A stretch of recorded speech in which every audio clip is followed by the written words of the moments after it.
አውሮፓ ሻምፒዮንስ ሊግ አርሰናል ከባየር ሌቨርኩሰን ያደረገው የባየር አሬና ጨዋታ ምናልባትም በ2025/26 የውድድር ዘመን ካደረጋቸው አውሮፓ ሻምፒዮንስ ሊግ መርሃ ግብር ለመጀመሪያ ጊዜ ነጥብ የጣለበት የጨዋታ መርሃ ግብር ሆኗል።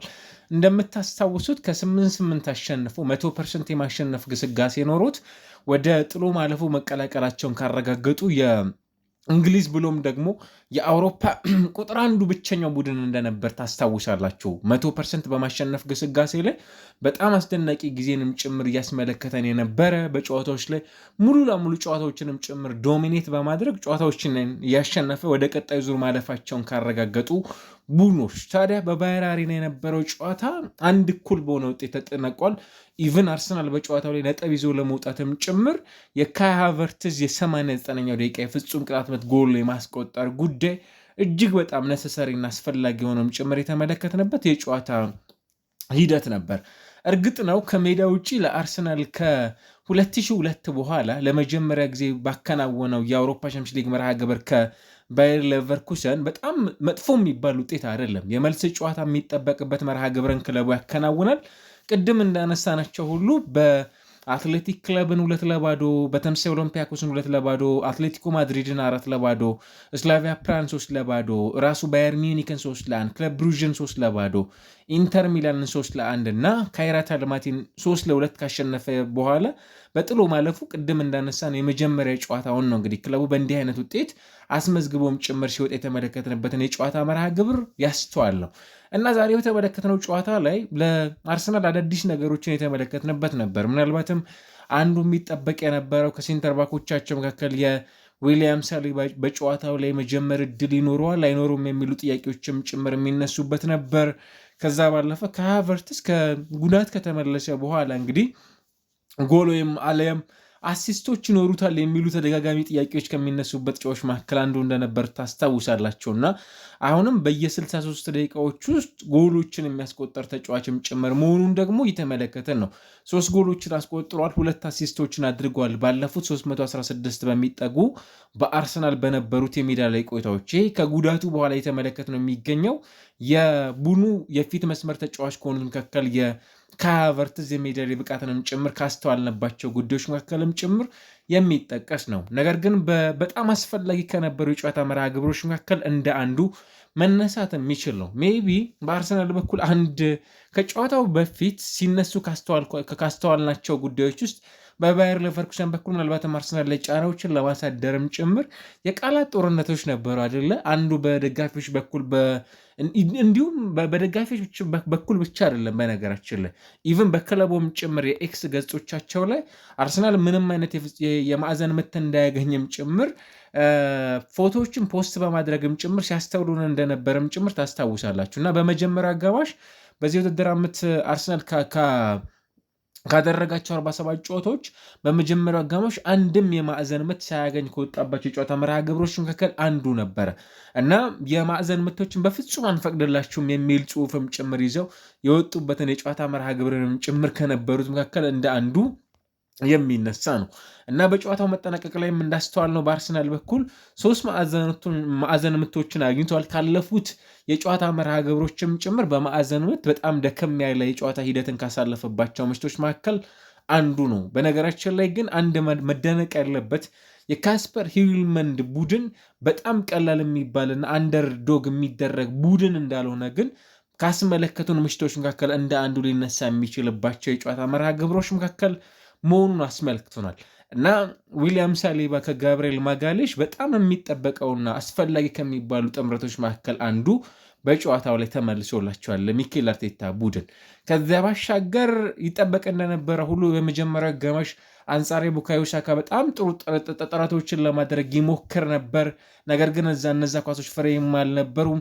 ይበልጥ ትራንዚሽን ምርጫውን ያደረገና የመሃል ሜዳ የፖኩ፣ ፓላሲዮስ፣ ጋርሻ፣ ግሪማልዶ 4 ተጫዋቾችን ከ3 ተከላካዮች ፊት ማድረጉ የሂልመንድ ቡድን አርሰናልን መሀል ሜዳው ላይ በተቻለ መጠን የኳሶች ፍሰት እንዳይኖሩና ኳሶች በቶሎ ቶሎ መሀል ሜዳ ላይ የበላይነት እንዳይወስድም ጭምር ያደርግ ነበር። በዚህ ምክንያት ቡካዮ ሳካ እንዳለፉት ቀናቶች ሁሉ በተሻለ መጠን እስከነበረባቸው 60 የሜዳ ላይ ቆይታዎች ውስጥ የተሻለ ጥረትን ያደርግ የነበረ ተጫዋች ነው፣ ግን ስኬታማ ነበር ለማለት ያስቸግራል። እንዲሁም በጨዋታው ላይ በጣም የተሻለ የነበረው በሃይብሪድ ሚና ሲጫወት የነበረው ቲምበር ራሱ ቡካዮ ሳካ ተሳትፎ ያደረጉበት ዮኬሬሽ ሳጥን ውስጥ ኳሱን ኮንትሮል አድርጎ ለጋብርኤል ማርቲኔሊ የሰጠው ኳስ እና በጨዋታው ላይ የግቡ የቋሚ አግዳሚ የመለሰው ኳስ ካልሆነ በቀር በጣም የተጋጣሚ ቡድንን ቻሌንጅ ማድረግ የሚችል የሜዳ ላይ እንቅስቃሴ ብዙ የማስተዋል እድልን አልሰጡንም እንዳስተዋልናቸው ሁሉ ማለት ነው።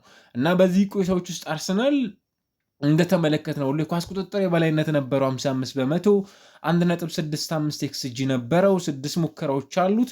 በሙከራ ደረጃ እንዲሁም ኢላማችንን በጠበቁ የሙከራዎች ሂደትም ጭምር በተጋጣሚ ቡድን ይበለጥ ነበር። ለሌቨርኩሰን 10 ኳሶችን ሞክሯል። 3 ኢላማችን የጠበቁ ሙከራዎች ነበሩ ከነዚህ 10 ኳሶች እና አርሰናል በአንጻራዊነት አንድ በጣም ቁልፍ የሚባል ቢግ ቻንስ ሚስ ያደረገበትን ቅድም ስናነሳ የነበረውን ስታቲስቲክስ ነበረው በጨዋታው ላይ እንደተመለከትነው ሁሉ ማለት ነው። ሁለተኛው አጋማሽ የሚኬል አርቴታ ቀያሪ ደግሞ በጣም ዋጋ ያሰጣቸው ነበር ማለት ይቻላል።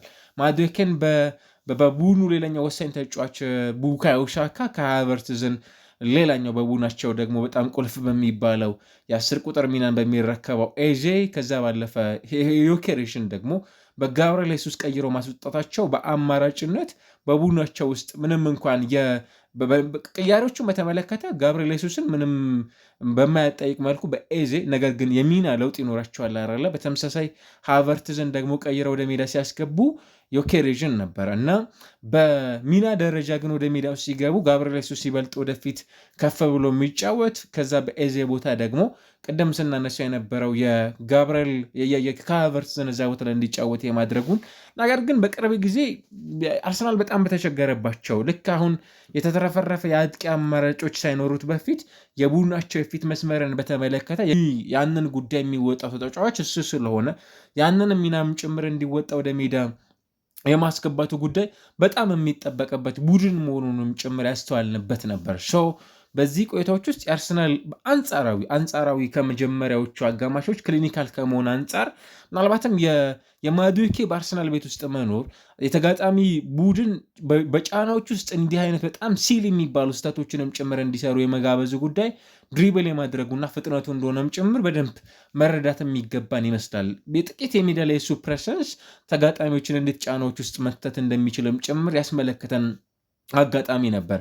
አይዶን ነው። እስኪ በእናንተ እይታ ከጨዋታው መጠናቀቅ በኋላ ያ የፍጹም ቅጣት ምቱን በተደጋጋሚ በማየት ውስጥ ሪሊ ያሰጥ ነበር አያሰጥም ነበር ዲቤት ስለሆነ አሁንም እያከራከሩ ከሚገኙ ጉዳዮች ውስጥ አንዱ ነው እና ካለፉት 17 የአውሮፓ መድረክ መርሃ ግብሮች አርሰናል በሁሉም ውድድሮች ማለት ነው ካደረጋቸው ጨዋታዎች ውስጥ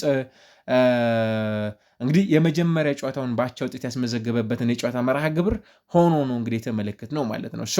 በጣም አስፈላጊ ከነበሩ የሻምፒየንስ ሊግ መርሃ ግብሮች መካከል እንደ አንዱ የምናነሳው ነው። ምናልባት ዴክላን ራይስ በጨዋታው ላይ አንድ ኪ ፓስ ነው የነበረው።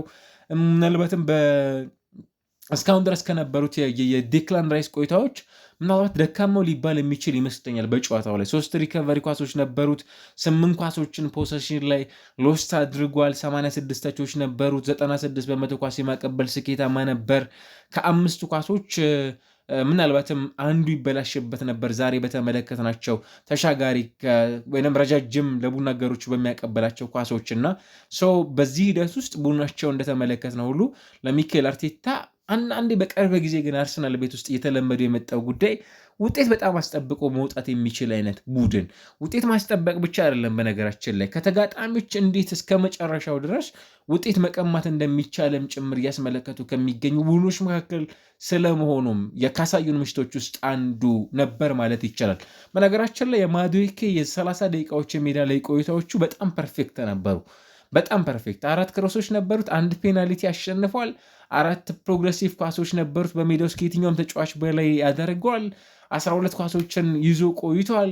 100% የአንድ ለአንድ ግንኙነቶችን አሸንፈዋል። 100% ድሪብሎች የተሳኩ ነበሩ። በጨዋታው ላይ በነበሩት ቆይታዎች በጣም ጥሩ ጊዜን ካሳለፈ አርሰናል ተጫዋቾች መካከል አንዱ ነበር። የነበሩት የሜዳ ላይ በጣም ጥቂት የሚባሉ ቆይታዎች ብቻ በተመለከትንበት የሜዳ ላይ ቆይታው ማለት ነው። በዚህ ቆይታዎች ውስጥ አርሰናል እንደተለመደው ሁሉ 4-2-3-1 ኤዜን 10 ቁጥር አድርጎ የጀመረበት ጨዋታ ዮኬሬሽ፣ ኤዜ ከዛ ባለፈ ሳካና ማርቲኔሊ በተመሳሳይ ተጋጣሚያቸው ግን ቅድም እንዳነሳ ነው ኳንሳ ጀረል ኳንሳ ከሊቨርፑል ወደዛ ቡድን ያቀና የጎሉ ባለቤት የነበረው አንድሪክ ከዛ ባለፈ ታፕሶባ በጣም ጥሩ ጊዜን አሳልፏል። በተለይ ከሶስቱ ሴንተር ባኮች ሁለቱ በጣም ፐርፌክት ምሽትን አሳልፏል። በተለይም ደግሞ ቡካዮ ሳካንና ዮኬሬዥን በነፃነት በሜዳ ውስጥ የፈለጉትን ማድረግ እንዳይችሉ የማድረግ ኃላፊነታቸውን በአግባቡ የተወጡ ተጫዋቾች ነበሩ። ፓላሲዮስ፣ ጋርሻ፣ ግሪማልዶ በጣም ፐርፌክት የሚባል ምሽት ሌላው በሜዳ ውስጥ ያሳለፉ ተጫዋቾች ናቸውና ፓላሲዮስን በሜዳ ውስጥ በነበረው ቆይታ የስኬል ፓላሲዮስ ማለት ነው የ7 ዓመቱ አርጀንቲናዊ በጣም ፐርፌክት ነበር አይደለ? 2 ቻንስ ክሬት አድርጓል። በጨዋታው ላይ 85 ኳሶችን ነክቷል። 5 ታክሎችን ወርዷል። 2 ኳሶችን ክሊር አድርጓል። ጥሩ ጊዜን ማሳለፍ የቻለ ተጫዋችም ጭምር ነበር። ኮፋኔ አይዶኑ ቀጣይ ይሄ 19 ዓመቱ ካሜሮናዊ ተጫዋች ክሪስቲያን ኮፋኔ ቀጣይ በአውሮፓ ክለቦች ብዙ የመታነድን እድል ያለው ተጫዋች ይመስላል። በጣም ደስተኛ ከነበሩ ተጫዋቾች መካከል በመጀመሪያው አጋማሽ የተመለከትንበት የፋሻል ኤክስፕሬሽን ያንን ያስመለከተን ይመስለኛል። ቦል ኬሪ ሲያደርግ በጣም የሚያስደንቅ ተጫዋች ነው። ኳስ የሚቆጣጠርበት መንገድ በጣም ድንቅ ነው። ገና በዚህ የ19 ዓመትና ገና የማቹሪቲ ሌቭል ከዚህ በኋላ በጣም ከፍ ማለት የሚችል ማደግ የሚችል ተጫዋችም ጭምር ደግሞ መሆኑን መዘንጋት ያለብን አይመስለኝም እና በጨዋታው ላይ የተጋጣሚያቸው የሜዳ ላይ ቆይታ በጣም ቀላል የሚባል እንዳልነበረም ጭምር ከተመለከትንባቸው ካስተዋልንባቸው የሻምፒየንስ ሊግ ምሽት መርሃ ግብሮች መካከል እንደ አንዱ የሚነሳውን ጨዋታ ነበር በሜዳ ውስጥ ያስተዋል ነው። የአርሰናልና የባየር ሌቨርኩሰን ጨዋታ ምናልባትም ለገለልተኛ ደጋፊዎች ለማየት በጣም አዝናኝ ከነበሩ የጨዋታ መርሃ ግብሮች መካከል አንዱ መሆኑን የተመለከትንበት የጨዋታ ሂደት ያስተዋልንበት ነበር። የመልሱን ጨዋታ በጉጉት እንድንጠብቀውም ጭምር የሚያደርግ መርሃ ግብር መሆኑን የተመለከትንበትን ምሽት አሳልፈናል። የመልሱ ጨዋታ ምን ይዞ ሊመጣ ይችላል? አርሰናል አለስ ባየር ሌቨርኩሰን? እርግጥ ነው አርሰናል ከስቲል አሁንም ወደ ቀጣይ ዙር የማለፉ ጉዳይ በጨዋታው ላይ የማሸነፍ ቅድመ ግምት ያግኝቶ የነበረው አርሰናል ነበር። 60 በመቶ 23 በመቶ ያቻ ውጤት 17 በመቶ የነበረው ደግሞ ባየር ሌቨርኩሰን ነበር ጨዋታውን የማሸነፍ ቅድመ ግምት አግኝቶ የተመለከት ነው። በጨዋታው ላይ ሌላው በጣም አስገራሚ የነበረው ኢንሲደንት ምንድን ነው? የአርሰናል የቆመ ኳስ አሰልጣኝ የነበረው ኒኮላስ ጆቨር ጎሉ ሲቆጠር በጨዋታው ላይ ከባየር ሌቨርኩሰን አሰልጣኝ ካስፐር ሂልመን ጋር የነበራቸው ንግግር ምናልባትም የቆመ ኳስ ላይ እንዴት ተመሳሳይ አይነት ፓተርን እንዳላቸውም ጭምር የሚያሳይ ፔሮ ኢንካፔ ወደ ቀድሞ ቡድኑ ተመልሶ የመጀመሪያ ጨዋታውን ያከናወነበት ምሽት የነበረበትንም ጭምር ጨዋታ ያስተዋልንበት የአውሮፓ ሻምፒዮንስ ሊግ ለገለልተኛ ደጋፊዎች በጣም ሳቢ የነበረ ማራኪ የነበረ ግን ታክቲካዊ ባትል የነበሩት መሀል ሜዳ ላይ በጣም ጠጣር ሆኖ ለመጫወት የሚፈልግ ባየር ሌቨርኩሰን ሽግግሮችን ደግሞ ምርጫ የሚያደርግ ከዛ ባሻገር ደግሞ ክሊኒካል ብዙ ያልሆነ ብዙ ሙከራዎች ነበሩት፣ ግን ክሊኒካል ላይ ሚስ የሚያደርግ ጭምር ቡድን መሆኑ የተመለከትንበት እንደሆነ ያስተዋልንበት ነበርና አሁን አርሰናል በሻምፒየንስ ሊግ በቀጣይ የመልስ መርሃ ግብሩ እንዴት ባለ መልኩ ይወጣዋል የሚለው ጉዳይ የሚጠበቅ ነው። ያንን ምሽት የማየት እድል በቀጣይ እንመለከትበታለን። ስቲል የጨዋታ መደራረቦች እያስተዋልንባቸው ከሚገኙ አውሮፓ ቡድኖች መካከል አንዱ መሆኑን እያስተዋልን ነው በተደጋጋሚ በሚደረጉ የጨዋታ መርሃ ግብሮች። ቀጣይ ደግሞ የሚጠበቁ ጨዋታዎች አሉ። ኤቨርተንን ከዛ ራሱ ባየር ሌቨርኩሰንን በመልስ ጨዋታ፣ ማንቸስተር ሲቲ በኢንተርናሽናል ብሬክ ይቆይና ሳውዝሃምፕተን፣ በርንሞዝ እና ማንቸስተር ሲቲን ሌላው በቀጣይ መርሃ ግብሮች የሚያስተናግዷቸው ጨዋታዎች እንደሆኑም ጭምር መዘንጋት ሳይጠበቅብን አርሰናል በሻምፒየንስ ሊግ መርሃ ግብር ደግሞ ያስመዘገበው በአንጻራዊነት ከሜዳ ውጭ ጥሩ ሊባል የሚችል ውጤት ነበር ማለት ይቻላል።